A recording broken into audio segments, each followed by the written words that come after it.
Hey, Hunters, Halo Zoo here for a kind of special video.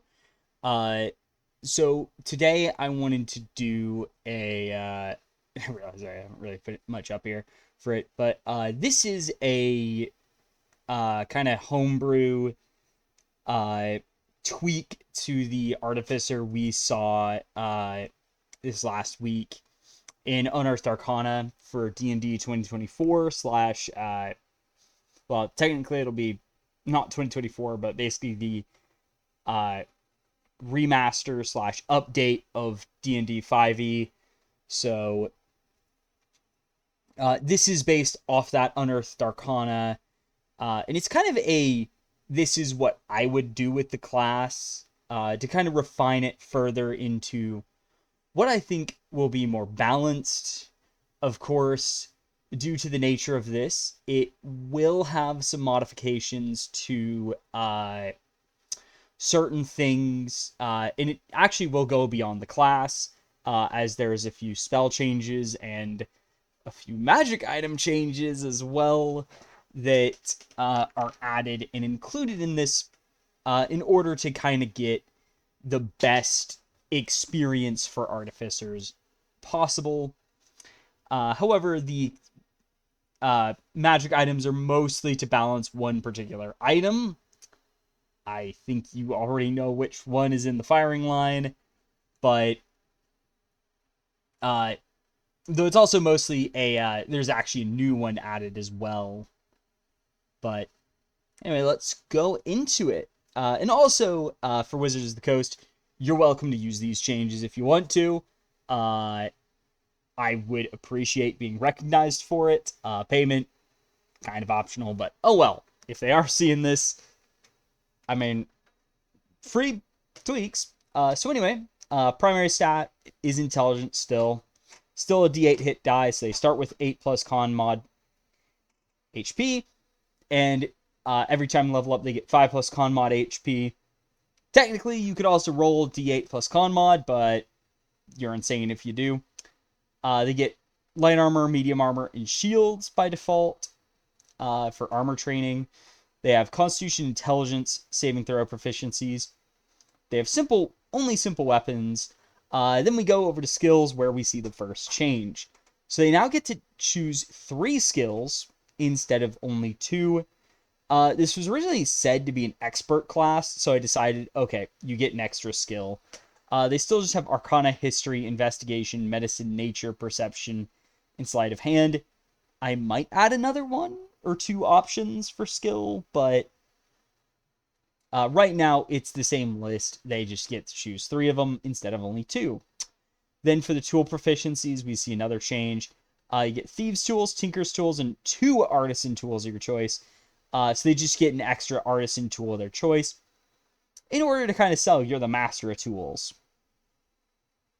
Starting gear, basically, instead of studded leather, they get normal leather armor. That's it. Everything else is the same. And they also get a bit more gold. Basically, what I did is I gave them the extra gold that it would take to get studded leather versus normal leather and added that to the gold. Spellcasting starts off relatively similar. So, of course, you have intelligence as your spellcasting modifier. So it determines your save DC and attack bonus. You can use Thieves' Tools or Artisan Tools for a spellcasting focus. And then we get to the cantrips. So I kept the delayed progression, but instead you now start with 3 Artificer cantrips known of your choice. So this is to curb the kind of stupid, oh, you have to wait till 10th level to get a new cantrip. Instead, you start with 3, so you can actually use utility cantrips somewhat decently. And as we'll see, there is another thing I've done to fix this problem that they face. But anyway, just you now start with 3 and go up to 5. Spell slots is the same. Spells prepared. This has been modified, as we'll see below. In this table that didn't function. And then the spell list, slightly modified, as we'll see below. So the spells prepared, they actually start with a bit more, and they just get like a few more. Also, when they get more spells, it has been modified. So they get 2 spells at 5th and 9th. So that's when they jump up by 2. So you'll just have a few more options available. It gives you a bit more wiggle room with it all. So the cantrip list. So the one change is that Thorn Whip is removed, but as we'll see, Lightning Lure is on the list of modified cantrips. So it's actually being modified in order to make it actually work. Also, probably should have modified Magic Stones, but I mean, that one's very obvious, is you just make it a count as weapon spell attack. Weapon attacks instead of spell attacks, and it's fixed. So, first rank, once again, roughly similar, but Witch Bolt has actually been added. So it just felt right that, oh, hey, it's like you have this Tesla coil you're using to zap someone with electricity. So I kind of like that idea. It also gives them an actual attack roll spell, something that was kind of missing from them. So it expands their offensive arsenal a bit more. And as we'll see, that's where a lot of changes have been made on the spell list, where I personally felt like there was a need to kind of tweak their arsenal of offense tools. So they have a few more in that department.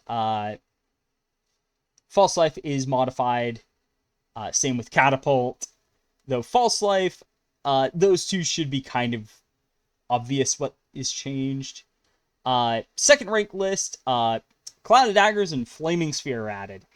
So, and also Flame Blade, but Cloud of Daggers and Flaming Sphere kind of feel like they're damaging spells that summon something, so I felt like they felt appropriate for the class. And Flame Blade is just cool. Homunculus Servant has gotten some changes, though it is kind of a big tweak, but you'll see. And Magic Weapon also has been modified. So that one's also getting a tweak. Third rank, they get Melf's Meteors, Elemental Weapon, and Flame Arrows in particular are also being modified. And I just added Melf's Meteors just to give them something spicy to have, as a, hey, here's a kind of cool damaging option, rather than pure utility, which I'm not the biggest fan of. Sure, you can do a lot with it, but it felt like you just don't have a lot of good picks you can always make. It's like, oh yeah, I guess I'm getting stuff to buff other people with. So here's something for yourself to use. Fourth rank, they get Banishment now. And I also gave them Ivard's Black Tentacles, as I just like the idea that you create these robotic arms that are crushing people. So those 2 spells have been added. Banishment just because it's weird to not have it. Fifth rank, they get Immolation, so you can light people on fire. Because this one in particular felt like there's some decent options. It's just so slim in the number that it kind of needed something else to be a bit more exciting. Like, sure, there's some great options, it's just meh. And Immolate's added. Also, Skill Empowerment is modified. So the base features, as we'll see, so there's a few tweaks on this list, particularly Tool Expertise is brought back at first level, so they have something besides magical tinkering and spellcasting. Replicate magic item is now forge magic item. And then we see that magic item, improved forge magic item is kind of a separate thing, though it is not actually listed as a separate feature. They also get the new attuned focus, which is just a new feature that pretty much just helps you while you're attuned with items. So they actually get rewards for having a bunch attuned at this point. Then at 10th, we get magic item savant as, and as we'll see, all of those 3 like extra attunement slot features, they have just all been rolled into one because they were basically the same thing. It's just totally different, technically different. So the whole like extra forge magic item options has just been baked into forge magic item, and then magic item savant is just the one feature that gives you the extra attunements. So they're all rolled into singular scaling features rather than have it elsewhere.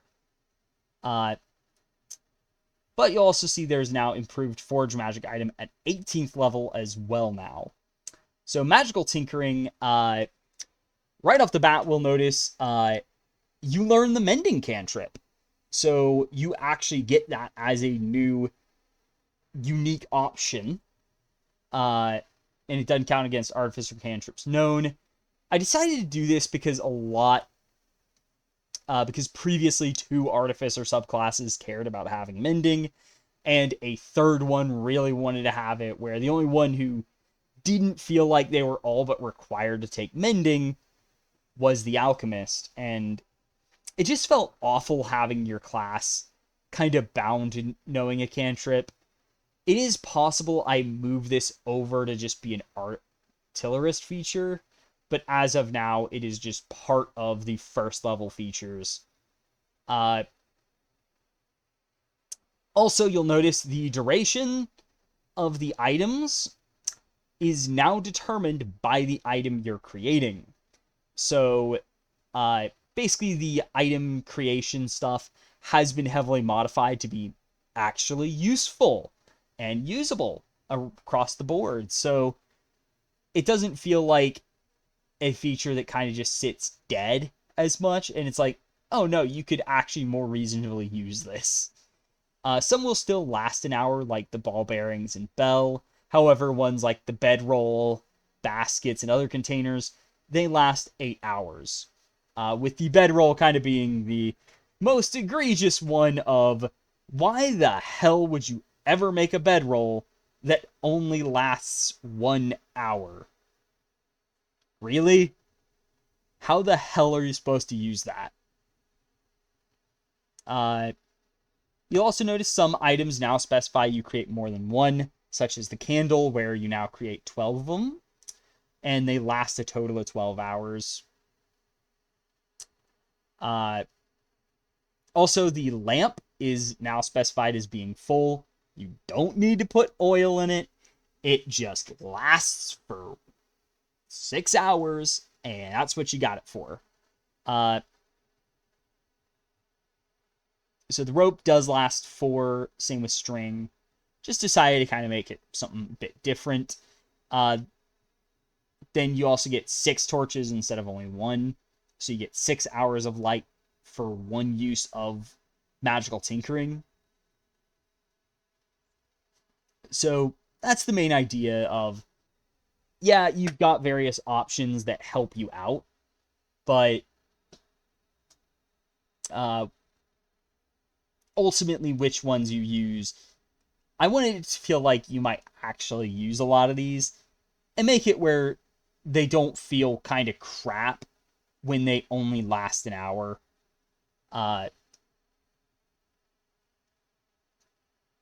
And also, as I point out here, mending is just a thematic spell, so you get it for free. Then tool expertise is back, so you have expertise with all artisan tools you're proficient with. It's just kind of a fluff thing, but I decided You know what? They should have that still. Even if it's not the most useful thing, there's supposed to be an expert class in theory. But it should also be noted that I did not give them Thieves' Tool expertise, and you could actually give that to Rogue at when they first get expertise, have that for free as a bonus thing of, yeah, no, you're the thief, like you're the expert with Thieves' Tools, but the Artificer is the master of using artisan tools. Then we have Forge Magic Items. So I don't think there's too many changes with this feature at its core. However, there are tweaks to the plans known and items created. Or at least I think, yeah. So the plans known, you now learn 2 plans every time you would learn 1 up until 14th level. So,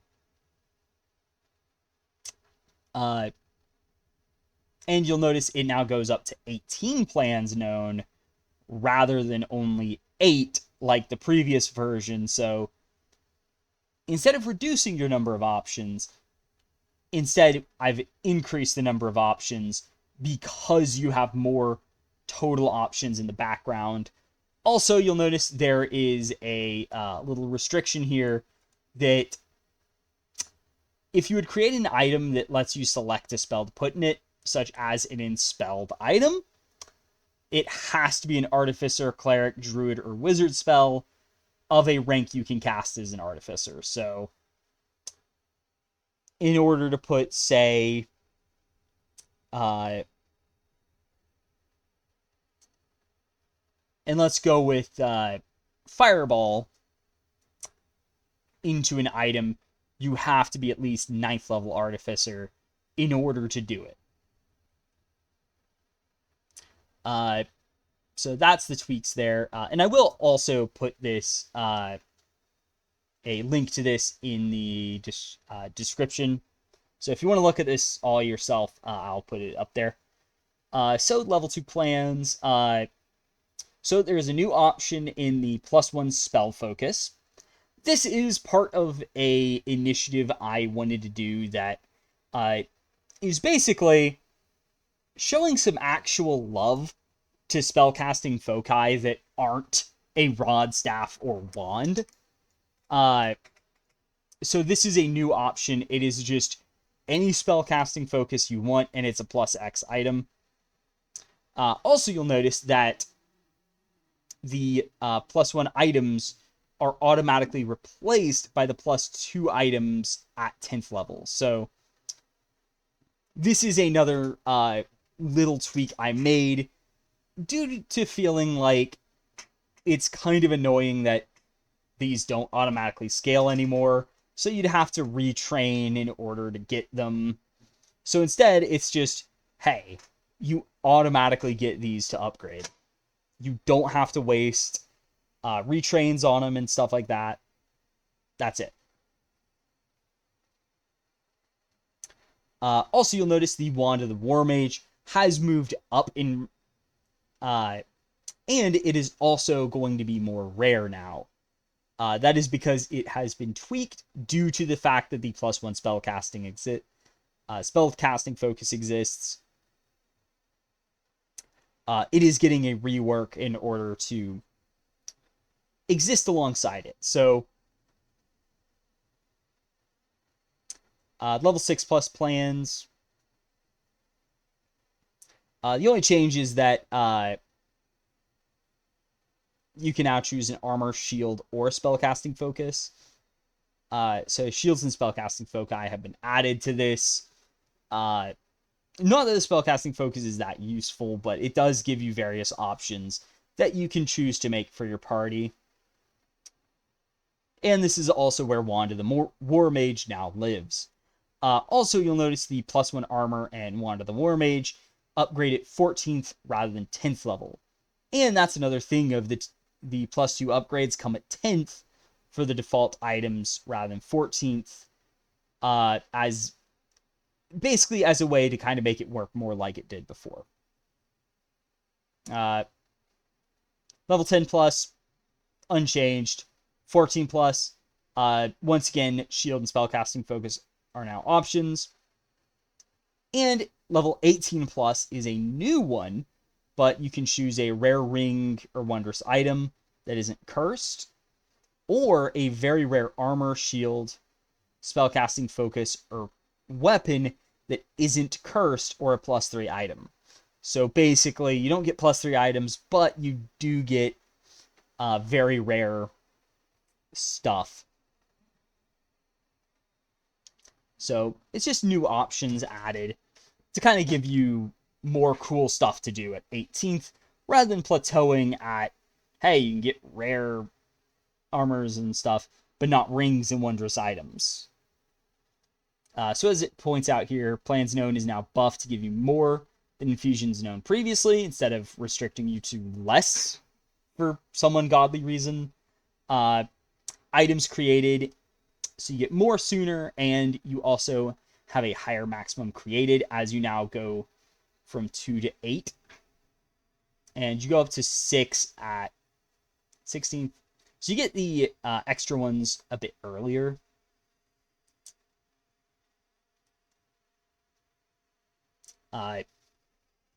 Spellcasting focuses get some love. Automatic scaling for +X items. And add some late game options. And of course, some restrictions to putting spells and items, just to make sure you don't do stupid stuff with them. For example, yoinking Paladin and Ranger spells. Third level, Artificer subclass. Much as I want to change it, I am kind of bound to what they have here. Or at least have subclass at third level. Would love to make it first level, but I can't fix everything. It's a stupid design choice they've made and stuck with, so I'm going to stick with it here, even though I despise it. And the progression is the same as it was before. Then we have right tool for the job at third. So of course we get expanded magical tinkering that lets you create artisan tools, and these last for 12 hours. So basically a full workday.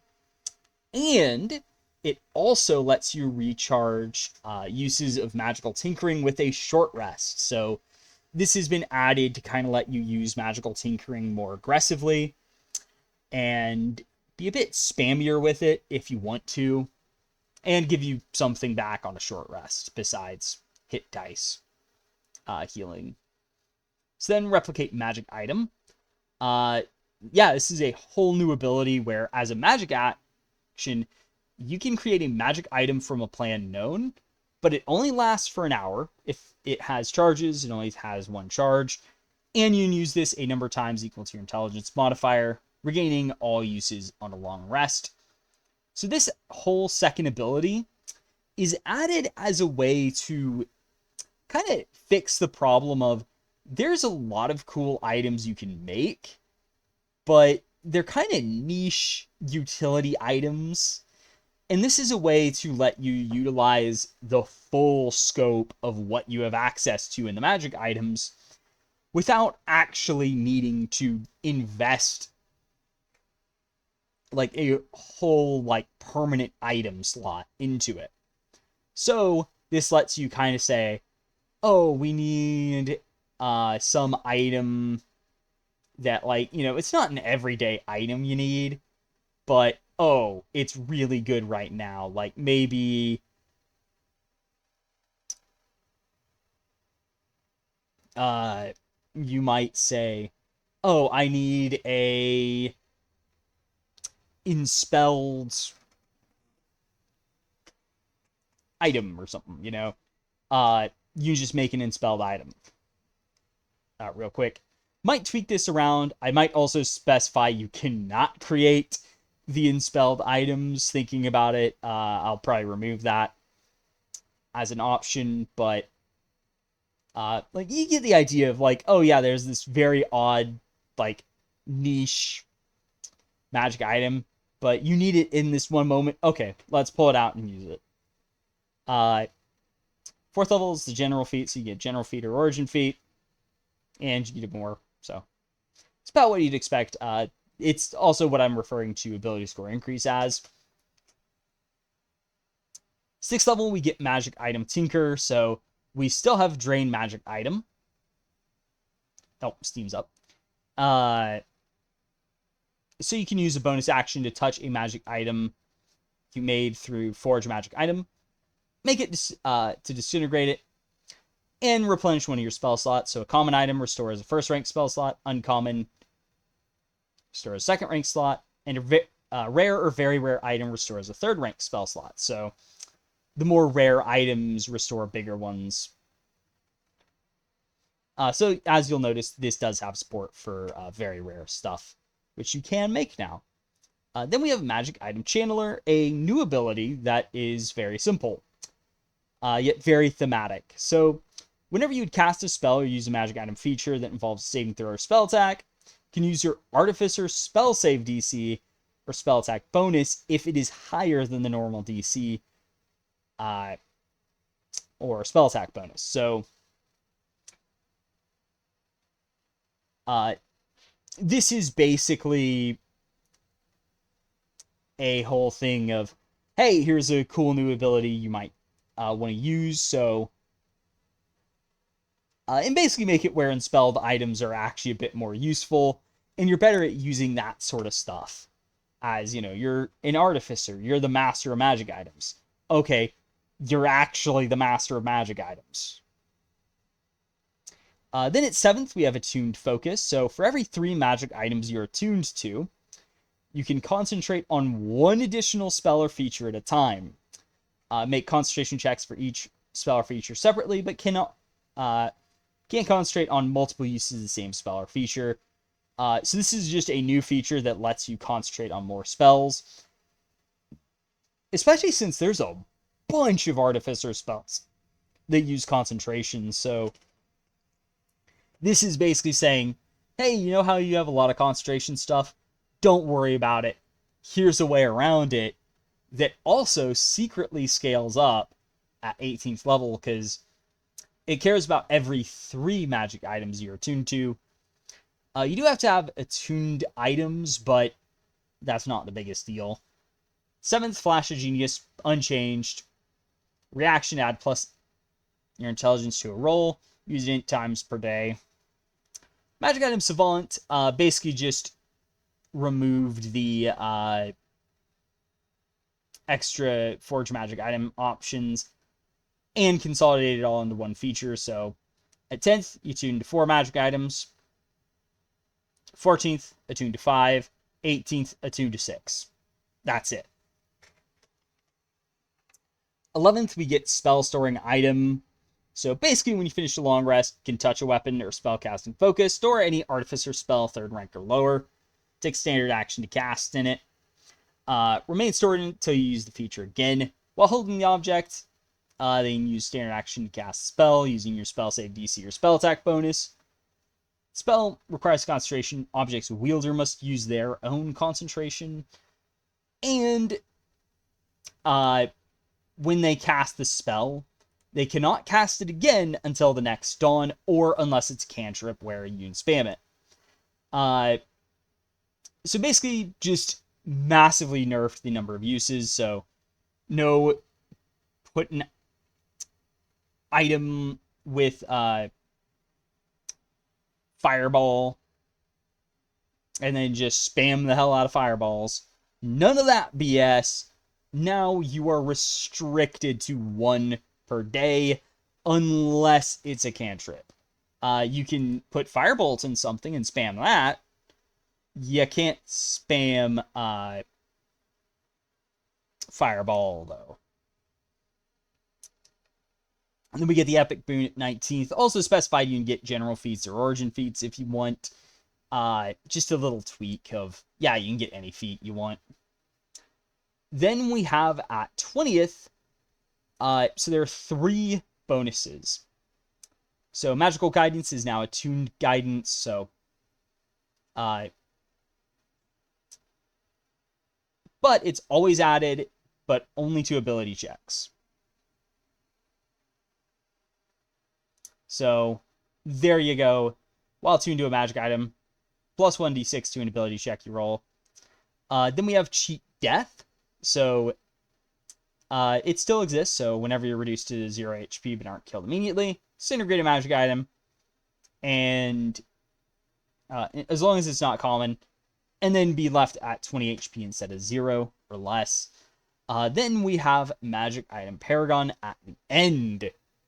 So you know their old ability, this is kind of harkening back to that, but instead it says, while holding or wearing at least one magic item, you add +2 to your AC, spell save DC, saving throws, and weapon and spell attack rolls, and the damage rolls you make. So basically, all the stuff gets improved while you're attuned to at least one, while you're holding or wearing a magic item. So basically, it's just a flat, across the board upgrade you get. So there you go. That is the core stuff. Kind of just refined it, made Soul of Artifice a bit more exciting, and have something that's actually pretty cool, like a capstone.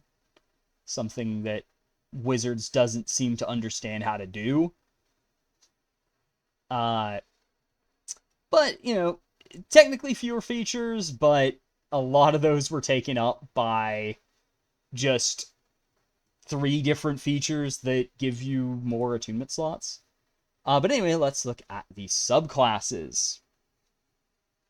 So we, of course, still have the 4 that we've always gotten. Alchemist, so right off the bat, field training, aka the proficiency stuff, is unchanged. Still get alchemist supplies, and you craft potions in half the time. Spell list, so Flaming Sphere is now replaced by Alter Self. Mostly because I didn't really... I'll be honest, I've never really felt like Flaming Sphere fit Alchemist that much.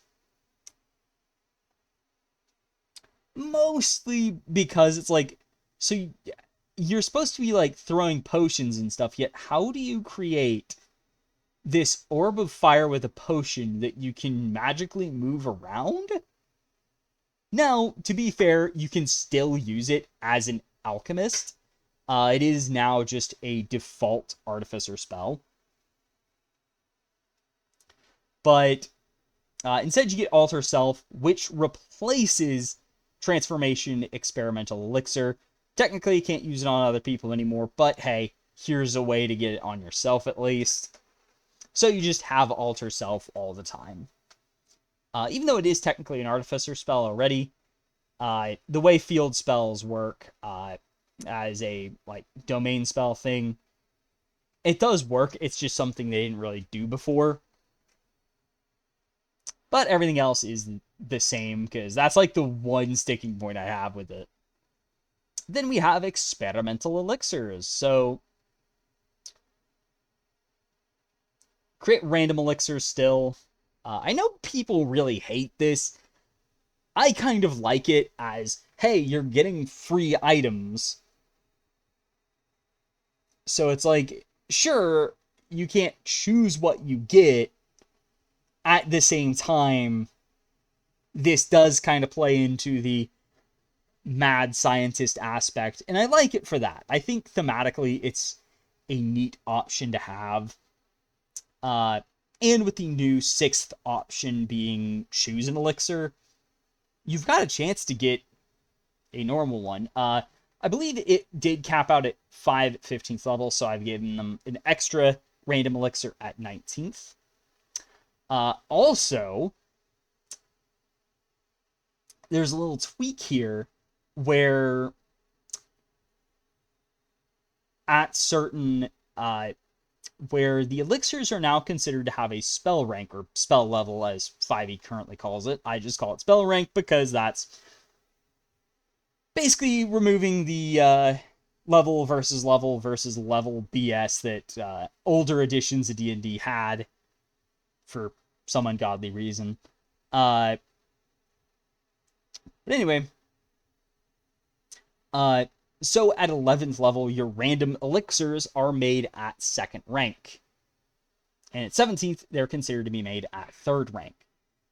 So this is basically just a way to tie into if you use a spell slot. If you use a higher ranked spell slot, you'll get a better effect from it than you would otherwise get from a like normal elixir. So rather than having a flat, like, hey, this is what it does, that's it. Instead, it's, okay, well, there's the basic one, but you can also get, you can use your better spell slots to make better elixirs.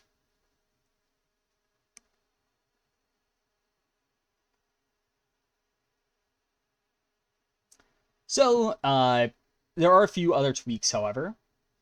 Notably, the healing elixir, its base healing is reduced, but with the upcasting stuff, it does get better. So it's essentially you trade some of the upfront healing to just be a bonus action, slightly worse healing word. Or not healing word, cure wounds. So basically to make sure that it doesn't just outright replace cure wounds, this is an option that says, okay, it's technically less efficient, but it's going to be useful as a bonus action and all that stuff. All the other... So swiftness, unchanged. It just gets extra speed with higher spell ranks. Resilience now gives a buff to saving throws as well as AC. So this is kind of the defensive one. And then it gains a +2, then +3 bonus at odd levels, or odd spell ranks.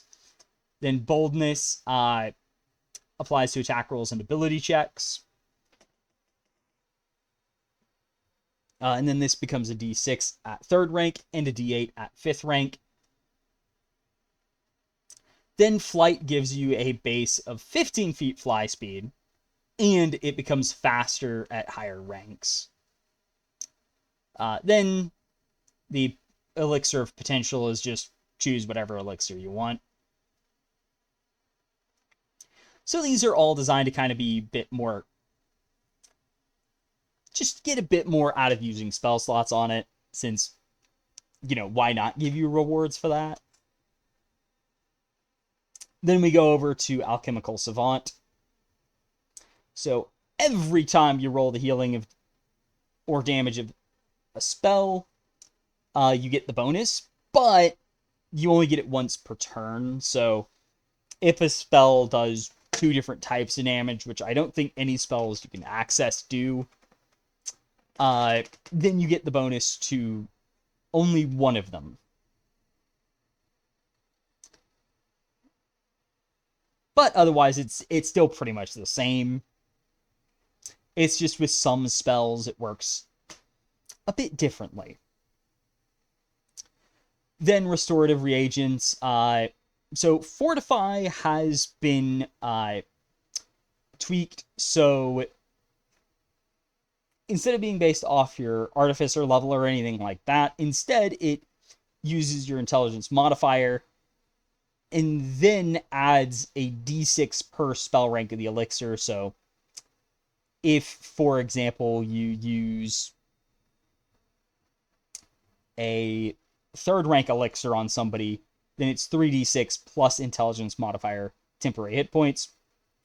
But if you're to use a 5th rank, then it's 5d6 plus your intelligence modifier. Then the restore option, you now always have lesser restoration prepared.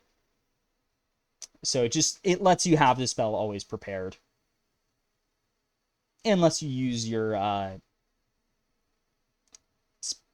intelligence modifier uses to cast it at 2nd rank. Then Chemical Mastery. So Alchemical Eruption, it's now directly tied to Alchemical Savant. So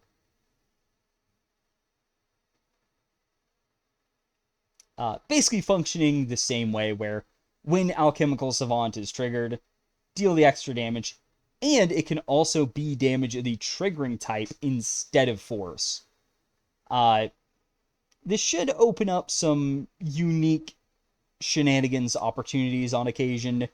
For example, if you were to face an enemy very susceptible to being lit on fire, then you can use this as fire damage. Otherwise, if it's like, okay, well, I've got my four normal damage options are getting resisted, okay, I can use this as force, and it's not resisted. Chemical resistance still gives you resistance to acid and poison damage. Might move this to happen earlier. Not entirely sure. Might put it in Alchemical Savant, but I'll think about it. Then Conjured Cauldron. You do get the Tasha's Bubbling Cauldron prepared as a field spell. This is mostly just for multi-classing, so if you were to somehow have 6th rank spell slots available, this does give you Tasha's Bubbling Cauldron as an extra spell you just get to have.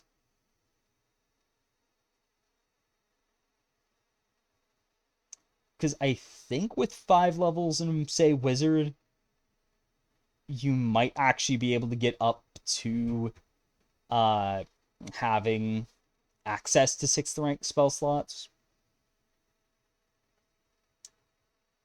But it's just a little tweak of, yeah, you actually know the spell. So the armor, so their field training, they now get heavy armor training innately. It's not through their arcane armor. Armor model has also been removed as a feature, but armor is just, so the arcane armor is where the armor models are. You'll also notice instead of field spells, they have armor spells. So instead of having one spell list that is supposedly used for all of them somehow, you now have 3 different spell lists. You only get 5 options available at a time, but you have a total of 15 spells possible. So depending on the mode you're in, you will get a different set of 5 spells. So Thunderwave and Hypnotic Pattern are no longer available.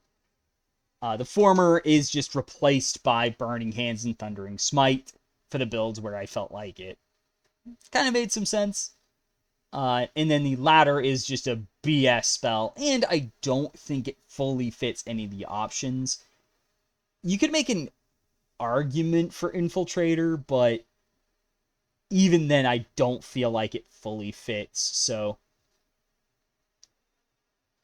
those 2 are swapped out, so we have Burning Hands, Thundering Smite, Invisibility, Conjure Barrage, Protection from Energy, Ice Storm, and Destructive Wave are the options we have added. So for the Dreadnought, you'll notice I went for all damaging spells, so they get Thundering Smite, they have Shatter to destroy items and stuff. And Thundering Smite is a way to get damage out on objects and stuff. You know, more damage with their weapon. There's Conjure Barrage, where you can just absolutely devastate an area in front of you. Ice Storm. And Destructive Wave at the end to just blow up everything around you in a big explosion. Which definitely feels like something the new Dreadnought would want to do. Guardian gets Burning Hands as a way to kind of help with some crowd control. You want to kind of be surrounded anyway, so this spell helps you with dealing with said crowds and damaging a bunch of enemies at once. They get Mirror Image as a kind of defensive spell to help them out. Protection from Energy, once again, as a defensive spell to kind of help them out. You also get Fire Shield and Wall of Force. So they kind of get the defensive options from the old spell list. They just get Burning Hands instead of Thunderwave. Then Infiltrator gets Magic Missile. They're the ones who get invisibility, as I felt like they should have that available to them as an option. Even if it is an Artificer spell, it just feels right. Then they also get Lightning Bolt, since their weapon is by default lightning based, so they get that spell. They still get greater invisibility and also pass wall, since I felt like that felt like an Infiltrator spell. But anyway, those are your armor spells. I could have changed the formatting to have those appear down below with the armor models, but I didn't have that set up. Okay, so Arcane Armor. There are a few changes in here, but basically, this is now where the armor model selection is. So you do have to make new redesignate Arcane Armor to get a new armor model. But, like, as you know, it's like, as a magic action, change, make something your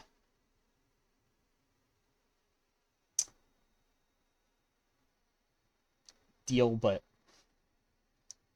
anyway, there is also a specification that the armor weapons, as they are referred to in this,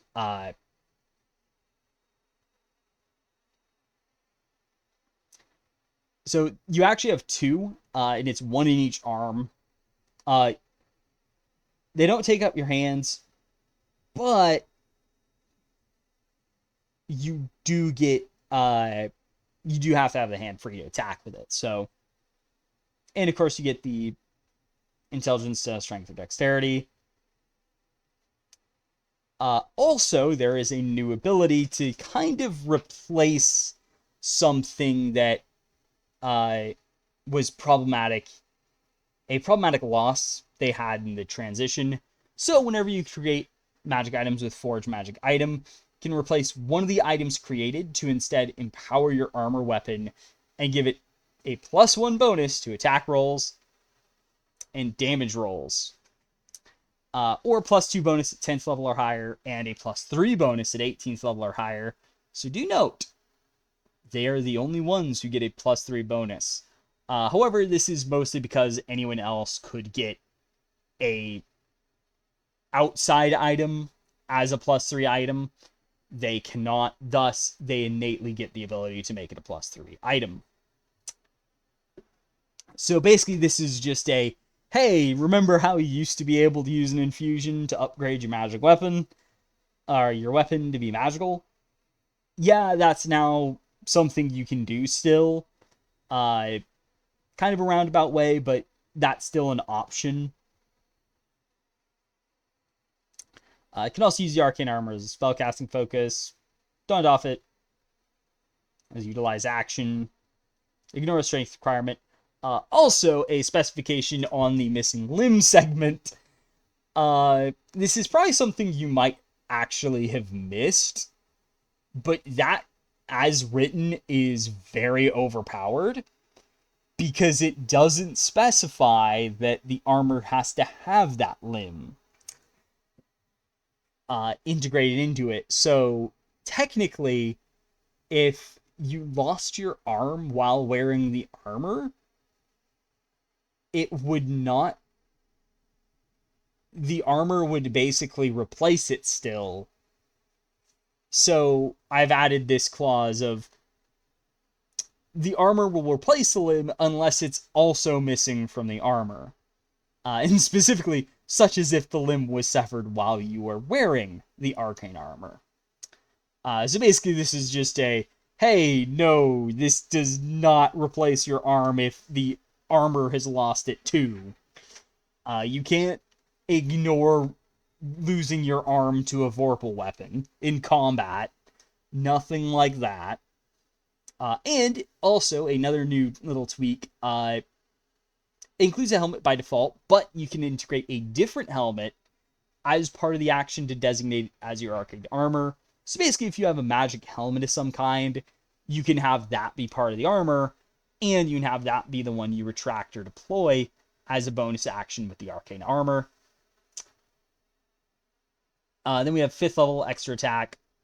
It's extra attack. Nothing changed here.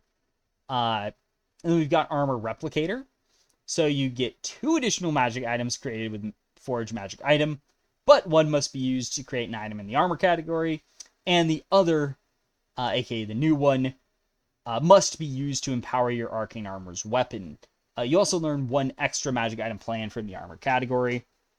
So basically just you get armor and the empower armor weapon for free now. Then perfected armor does nothing for base armor. It's all based on the armor model. Speaking of which, let's talk about them. So the Dreadnought, first up, the new one. So there is a tweak that I decided to make, more as a thematic change. Each weapon now gets a choice of damage type.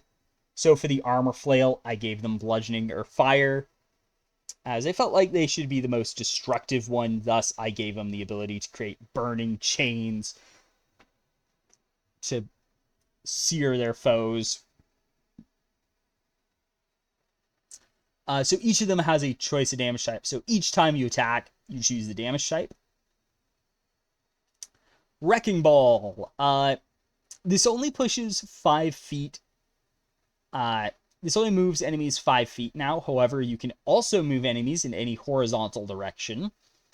Note that this is separate from pushing and pulling, as the push and pull will work even if an enemy is flying. So if an enemy is flying and you push them 5 feet away from you, you push them directly back while they're flying and can technically push them up. Or you can also pull enemies down using the pull. However, a big quality of life change. The target is now your size or smaller. Not just smaller, your size or smaller.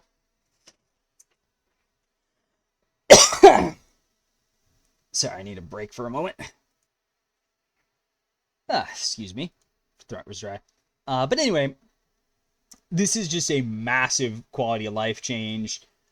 And there is a second one coming up for Dreadnought. But basically, as written, Wrecking Ball was only useful in giant stature, where it's like, I mean, technically it might occasionally come up, but it was basically only active in giant stature, especially if you were small, where if something's tiny, yeah, sure, it'll work, but otherwise it's practically only in giant stature, and even then there's a lot of, it's going to regularly come up where it still doesn't do anything. But now it's your size or smaller, so it'll actually come up a lot more. And you'll have more direct control. So already we've seen some big changes. Then giant stature. So there is now a passive part where if you're smaller in size, you can use medium-sized armor normally if it's your arcane armor. And you're treated as a medium creature while wearing it. This is the other massive quality of life change. And the whole idea is that you're based around like being a small guy wearing a massive suit of armor that is absolutely wrecking the heck out of enemies. So small characters get to become medium, and by extension, removing the disadvantage of being small with Wrecking Ball. So basically all Dreadnoughts can push medium and smaller creatures, even if they're not in giant stature, and then in giant stature you can now affect large creatures, is the idea. Now, the rest of giant stature has also been improved. So, while you're large this way, you get plus half your proficiency bonus to damage rolls with your armor flail. Do note that these bonuses require you to be large. It's kind of a weird thing where the being large doesn't matter. I decided to make it matter here, but also note that you are not technically considered, like, you as a character do not become large. So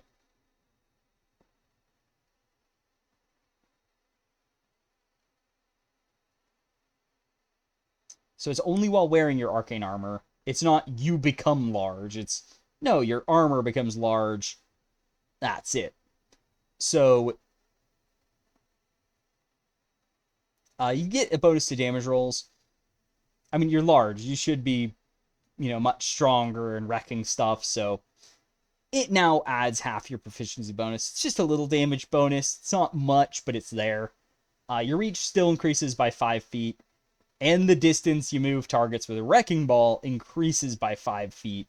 So this is basically a way to balance it where instead of having, well, basically wrecking ball only works in giant stature, but you get to move stuff, pull and push 10 feet. Now you can use it way more, but it's only half the distance unless you're in giant stature. So in giant stature, the only real change is that you add half your proficiency bonus to damage rolls. The plus 5 feet moved with wrecking ball is just a parity change of, okay, that works like it did before effectively. It's just you're now always able to move enemies some if they're medium. And it still has int uses per day. Then for perfected armor, so you have the improved weaponry, which has seen a massive buff. Actually, a bit of a buff, but as we'll see, there's another stealth buff to it, where it's actually coming out even better. But now the armor flail increases to 2d8 damage. So this thing hits like a truck now. And for Juggernaut, when you use Giant Stature, gain a fly speed equal to your speed. This applies no matter what. And you can become huge instead of large. While huge through this ability, you add your full proficiency bonus to damage rolls instead of just half. You add 10 feet to your reach and 10 feet to the distance you move targets with a wrecking ball. So it just doubles all the bonuses, basically. But even then, yeah, no, that's cool. So yeah, you do lots of damage while huge. You've got a massive reach, and you get to push people around even more. So we go over to Guardian. So they have their Storm Gauntlets. These can do cold damage now. Otherwise, unchanged here.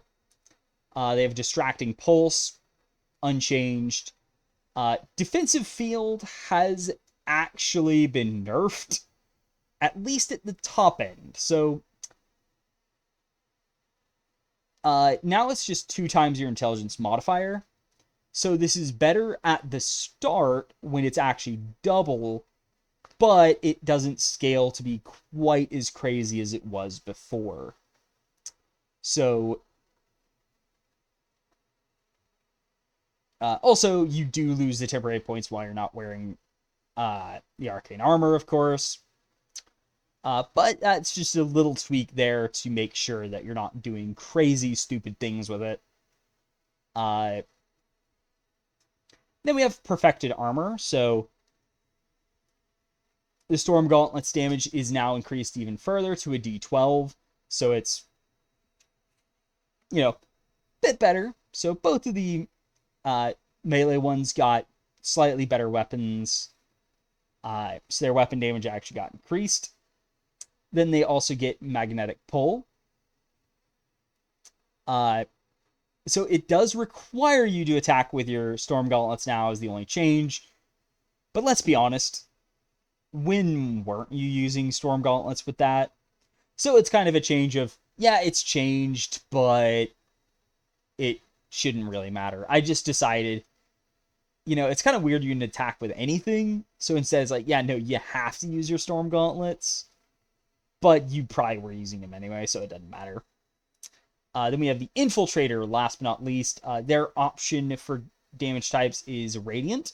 However, their weapon does not count as thrown. It is just a normal ranged weapon again. Then we have Light Jolt. So this also affects any target, so it doesn't have to be a creature. Powered Steps is unchanged. Dampening Field. So instead of giving you just straight up advantage in stealth, you now have proficiency in stealth while wearing the arcane armor, and you ignore the stealth check penalty of your arcane armor. So it just straight up says, no, you do ignore the armor penalty directly, and it gives you proficiency in stealth, so it's a more consistent bonus, rather than having the kind of random swinginess of advantage. Then we get Perfected Armor, and this one's actually been nerfed, so it only goes up to a D10. This is in order to kind of fix the problem that existed before in the version we got previously, where for some reason Infiltrator just gets doubled the damage, or at least the base damage is now doubled for some reason, and then but all the other ones don't get doubled, so they get way less of a benefit. Like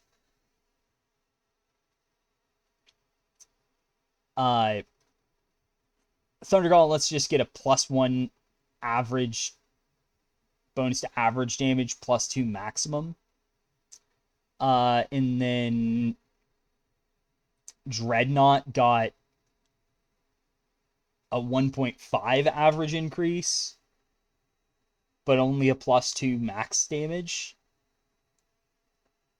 So it was very weird. So now the damage numbers are the damage scaling is now flattened a bit. I mean, Armor Flail still probably gets a much bigger bonus now, because it actually gets +6 maximum, I think. But the big thing is, though, that it's actually kind of keeping up where, yeah, it gets a lot more damage, but now all of them are going to be more consistent. And they're scaling, like, the rankings do not change suddenly, where, oh yeah, Infiltrator is now tied for the best base damage, even though it was the worst before. So that's the change there, where they did get nerfed. But Glimmering Jolt now increases the damage of your Light Jolt ability. So that's also a D10 now. So ultimately, they still get a lot of damage out,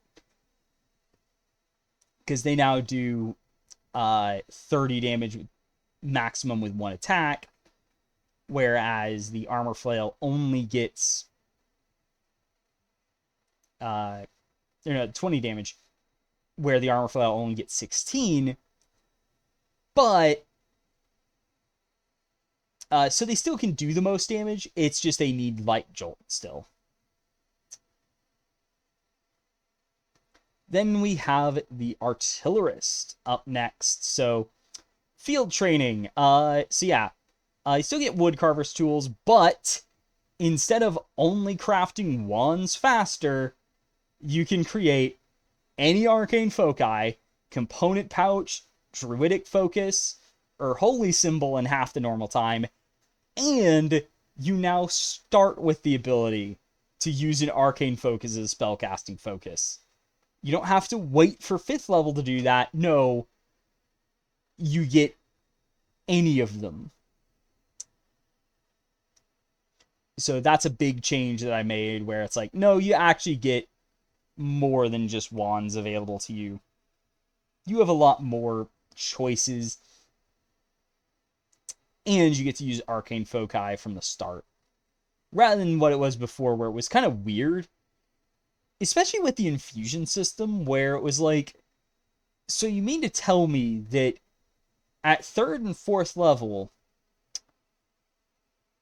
as an artillerist, I can't use an arcane focus, but then suddenly at 5th, I am able to use arcane focus and utilize enhanced arcane focus. So yeah, that was just a weird thing. Then we have field spells, where shield is actually cut in favor of chromatic orb. Just wanted to give them a good long range option. This was actually before I decided to bring Witch Bolt over, by the way. But even then, I kind of stand by the choice of, yeah, no, they get an actual good direct damage spell that they can just shoot out. And shield was cut because I felt like Thunderwave felt like an appropriate spell for them to have, where, you know, you create this explosion of thunder that pushes enemies back to give yourself some breathing room rather than just popping up a shield. Also, this shield spell isn't as useful as a half-caster when you've got medium armor and shields, as your AC is already good, thus it's way less impactful than it is on a sorcerer wizard, where you don't really have the AC. Like, at best, you're looking at a 16 AC with, but that requires magic armor and 16 dexterity. So you don't get much out of it. So you don't get as much. But like when your normal sorcerer wizard is going to have like 10 to 13 AC, a +5 bonus is way better. So it's ultimately they need shield less, and they've kind of needed a 1st rank long range damage spell that's actually worth it for a long time. Other than that, everything else is the same. Though I am tempted to maybe remove one of the wall spells, but it's fine. 3rd level. So, only big change to the cannon, Eldritch Cannon. Everything else is the same. It's just at 15th level, you can create 1 additional cannon before you must finish a long rest or expend spell slots to create more. This is basically to let you say, okay, you don't need to use spell slots for double firepower now. But at 5th, Arcane Firearm. Can use Woodcarver's tools to turn any arcane focus, not just a rod, staff, or wand, into an arcane firearm until the item is destroyed. Use the feature again. And when you cast an Artificer spell through it, deals damage. Add d8 to the damage roll. Basically, it is not just a rod, staff, or wand, and it is no longer what lets you use the arcane focus as a spellcasting focus. Yeah. A problem I've had with Artificer, like from day 1 of it releasing, has been it weirdly just screws over people who want to use an orb or crystal as an arcane focus, or like other spellcasting foci. It's kind of like, oh, you're not using a rod, staff, or wand? Get out of here. Now, this is kind of going with that philosophy of, no, you actually can use it. Use whatever you want. Will help support you. So now you can use an orb or crystal with it. Kind of an odd choice, but hey, you can do it. It's still kind of intended to use a rod, staff, or wand, but you don't have to, is the point. Then at 9th level, we have Exploding Cannon. So the extra firepower is just baked into the cannon itself now. So those damage upgrades are just part of the cannon stats. But as a reaction, you can blow up a cannon. Each creature in 20 feet of it must make a dex save, or take 2d8 force damage, so slightly lower there, and 2d8 fire damage. So You know how the Eldritch Cannons can do either force or fire damage? Now it does both types when it explodes. So, yeah, it's just a simple, hey, when you blow up your cannon, it does force and fire damage. There you go. Just a little tweak to kind of make it feel, kind of tie the package together. It also means this ability is a bit more destructive, though it only has a +2 maximum damage. I think like a slightly higher average. Not by too much, but it is technically higher. So it's not the biggest damage upgrade, but hey, it doesn't need to be. The main thing is, A, it's not consolidated all in the one damage type. So you'll have a bit more consistency with it doing stuff. Also, it's just thematic. Especially when you consider, for some reason, it only did force damage, even though you associate explosions with fire and stuff. But yeah, so this is just a fun thing of, hey, you get force and fire damage out of this now. Then fortified position. The features are pretty much the same. It's just the wording is different. But also, a stealth change is that double firepower you can now use once per day without needing spell slots. So it's not, oh, you can have 2 cannons out, but actually secretly screw you. You have to use spell slots to do that. And it's required to do it. Instead, no, you can do it once per day, make the 2 cannons, and be fine. Now, speaking of the cannon, we're going to go over to creature stats, where we have the different companions and stuff. So we got the Eldritch Cannon. I did make it kind of a creature, but it's an object. Just to kind of put it here, it gets the climb ability back. So it used to be able to climb. Now it can do that again. So it can climb 15 feet.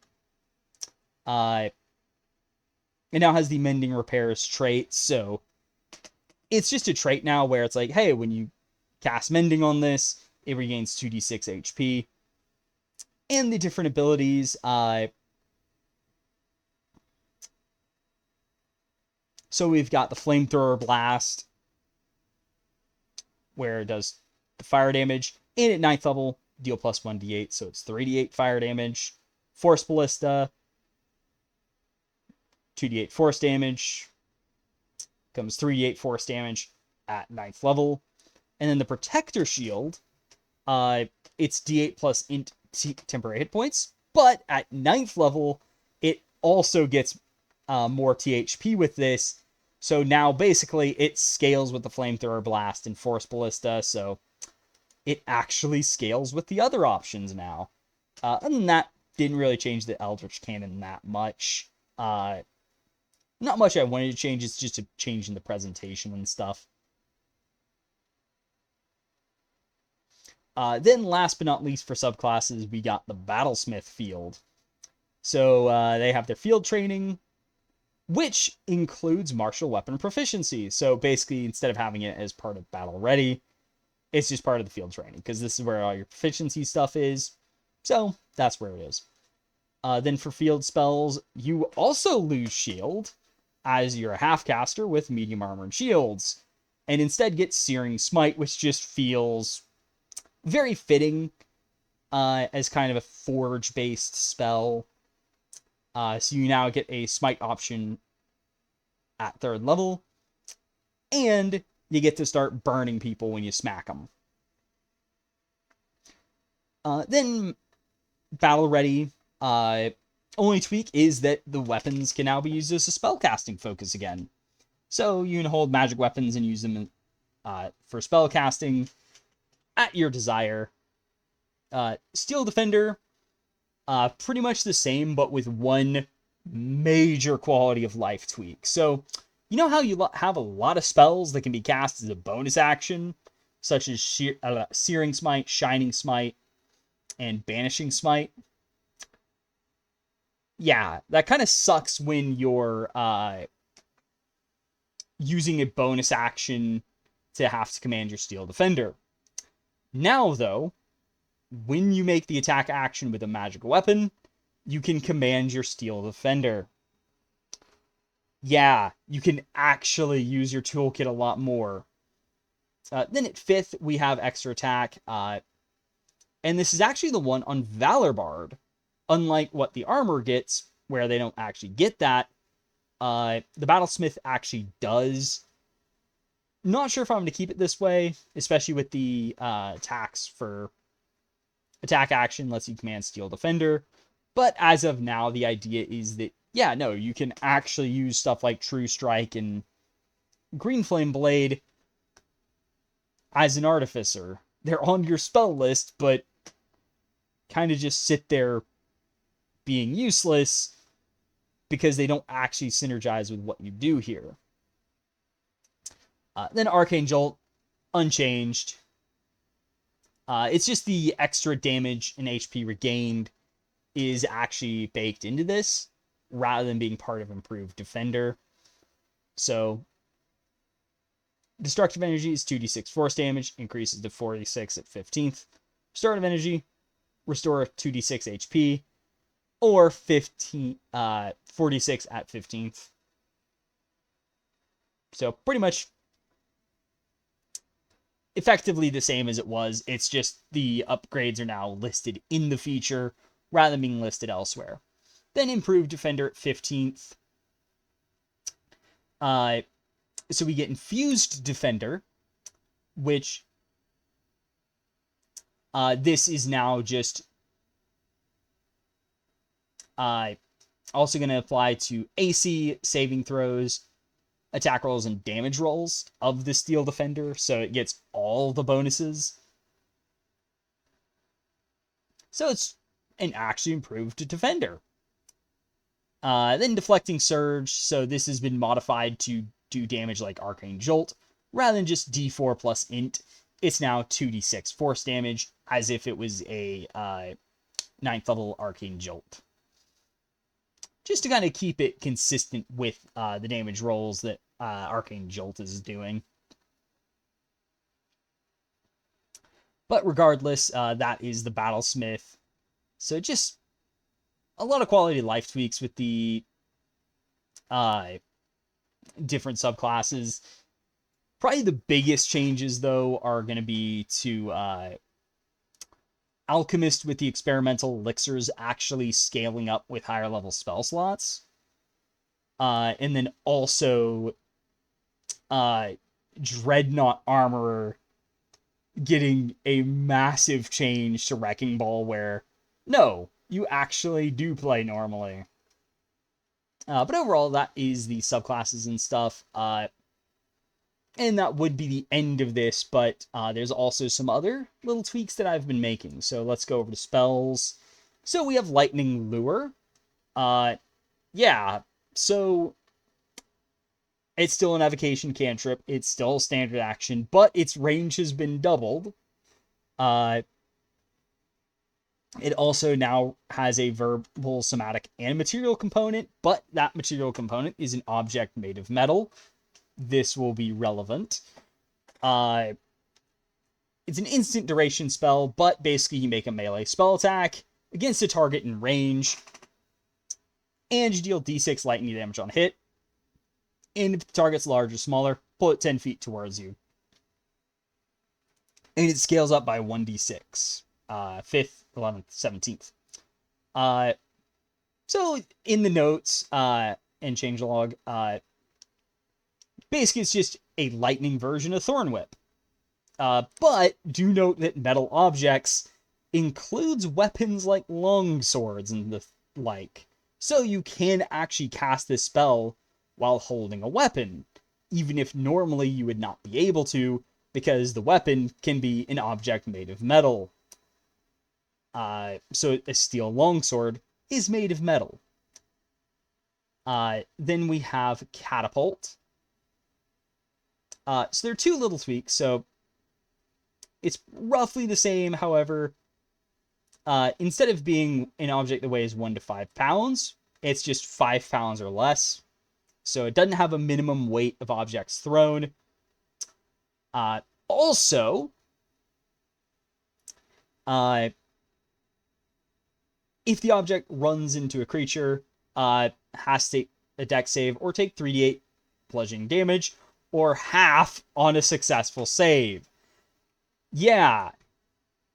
This stupid spell, I don't know why they made it not do half damage on a successful saving throw, but it didn't.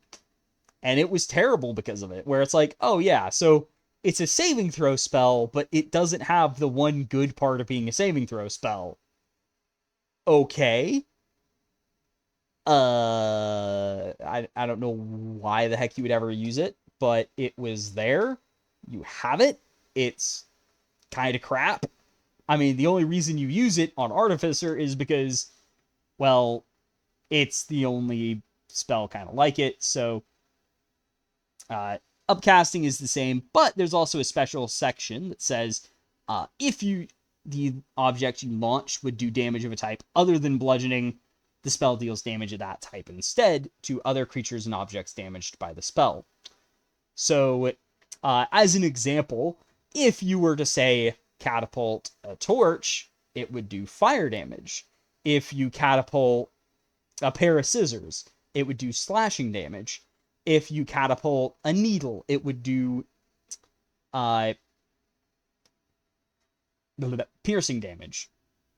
And if you were to, for whatever reason, I don't know, hurl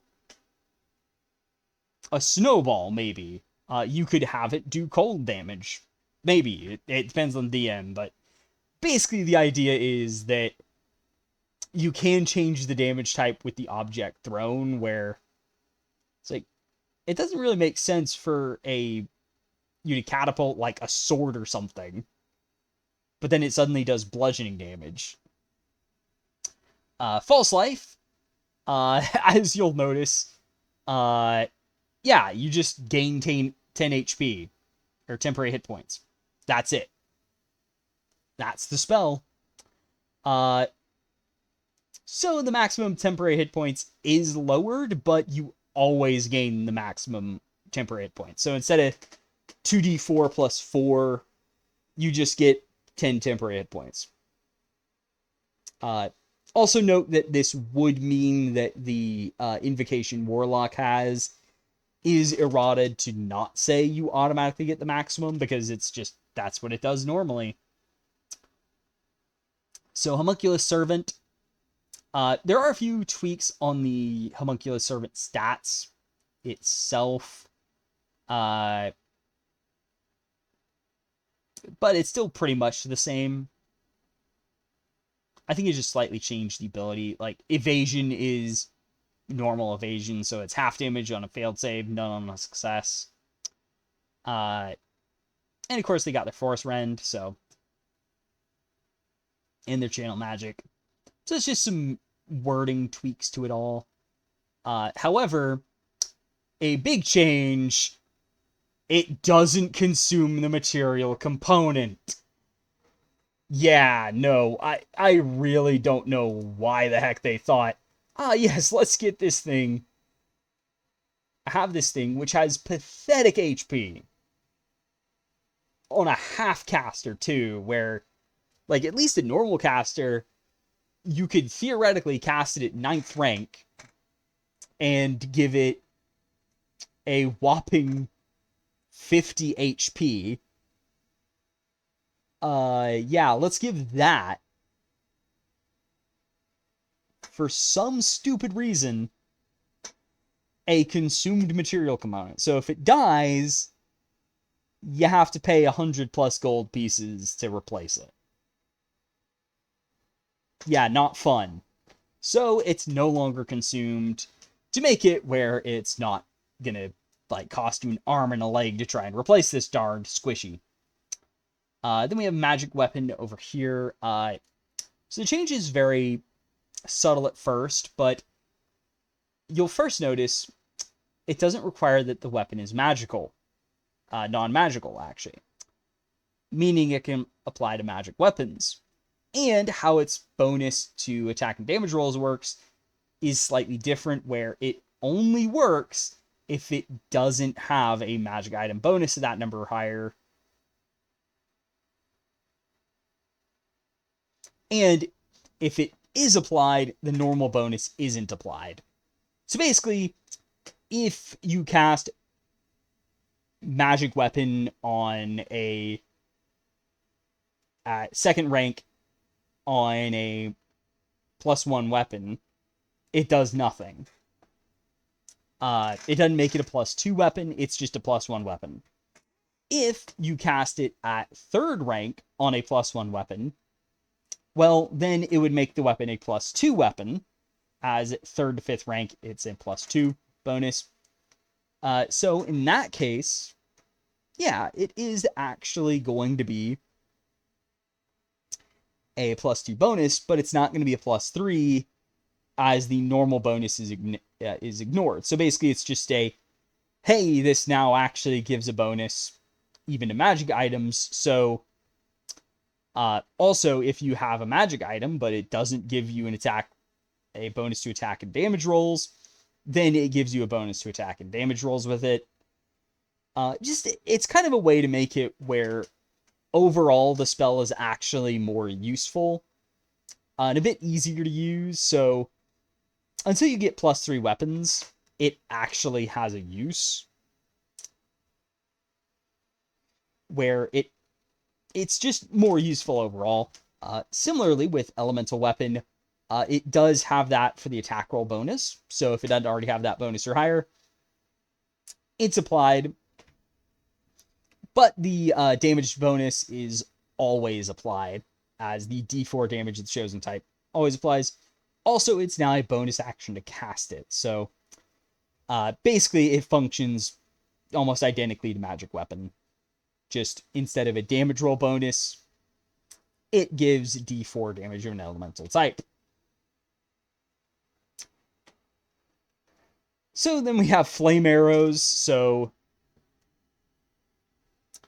touch quiver till spell ends. Ammunition drawn from it. Also note that this can target other types of ranged ammunition holders. So if you're using a sling or crossbow, it also works as written. But the damage bonus is now plus 1d12, and you have a maximum of 20 shots by default. And it now scales up by 5 shots. So you just have a lot more ammunition fired, and these hit way harder. So it actually feels like it's worth casting at all. There you go. It's actually worth it. Then, last but not least, we've got skill empowerment. So it has a very simple change. Instead of getting expertise in one skill you're proficient with, it's all skills you're proficient with. So due to it being such a high spell rank, I decided, yeah, no, it just gives you expertise in everything. This will mean that certain classes get way more benefit out of it than others, but at this point, who cares? Get all the expertise. If you're going to waste this 5th rank spell slot in something like this, you might as well get your money's worth out of it. Then last but not least, for the changed stuff, we have items. So there are 5 magic items listed here that have been tweaked in some way. So first off, we have Enspelled Armor, which is roughly the same. However, and we'll see all 3 Enspelled items are here. Now, first off, for the change that applies to all of them, you only get 6 charges for the item if the spell is a cantrip. Otherwise, it only has the 1 charge. I might make this 2 charges, but the idea is, no, you don't get to spam the heck out of spells. And it's not incredibly overpowered if it has an 8th rank spell, where it's like, oh yeah, you can just casually cast, like, Incendiary Cloud 6 times per day just using an Enspelled weapon or focus. That is gone. Instead, it's just, oh yeah, you get 1 charge. Now, note the spells in the item deal is removed, but also you'll notice, so basically that's just a way of saying, hey, no, you're not going to spam the heck out of these, because they're kind of stupid as written, especially for anything like third rank and higher. It gets really crazy. So this has been reined in where the cantrip one is, it actually has more uses than the rest, because that's another weird thing of, well, why would you ever make a cantrip one? Because it only gets 6 charges like the rest, so it's not really that worth it. But you will also notice that Enspelled Armor can now have divination spells. Then I'm actually going to go over to Enspelled Weapon, where divination was removed. This is mostly because I felt like divination felt more appropriate for armor, because like you might have it in your helmet. I don't know, it's one of those weird things of, I didn't feel like it fit quite right for the weapon, where the detection spells should probably be imbued in like your helmet or something. So that's what's going on here. I am considering maybe making enchantment also part of the armor. Either enchantment or transmutation. Maybe even conjuration, but one of the others I'm also considering moving over from the weapon to armor. So it's 4 and 4, but divination I think was the most obvious one to transfer over. Then we have the Enspelled Focus replacing Enspelled Staff. Basically just a, hey, you can do more than just staves, and wands. So it can be any Arcane Focus, Component Pouch, Druidic Focus, Holy Symbol, or Tool. And note, it can also be any tool, not just a artisan tool. This also includes instruments for bards. So then we also have the new +1 spellcasting focus. So it can be any Arcane Focus, Component Pouch, Druidic Focus, Holy Symbol, or Tool. Just like the Enspelled Focus, actually. And it's just like a +1 weapon. That's it. It's simple enough. Then the Wand of the War Mage. And also it does apply to spell save DCs. And it doesn't require attunement like the Wand of the War Mage. But Wand of the War Mage, it is now rare to legendary. But it also applies the bonus to spell damage rolls. And spells cast to the item ignore half cover. So it lets you do more damage. Whereas the spell focus gives you a bonus to save DCs as well.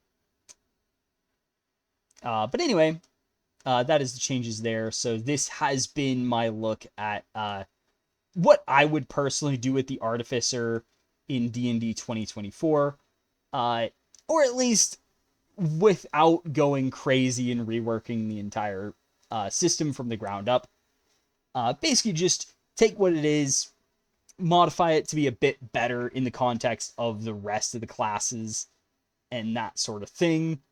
Even if ultimately I will say, thinking about it more and more, I'm starting to think maybe the magic item stuff will have to just be changed over back to infusions, just because actually creating magic items creates a lot of headaches, like Enspelled weapons and stuff like that, where it's honestly created more problems than it's actually solved. It's a great idea, I just don't know if it will ever actually work out without breaking the game. But anyway, I hope you've enjoyed this. Feel free to like and subscribe for more random D&D stuff, such as my other homebrew stuff, aka the crazy homebrew stuff I've been doing. But without further ado, I will see y'all next time. Halo Zoo, out.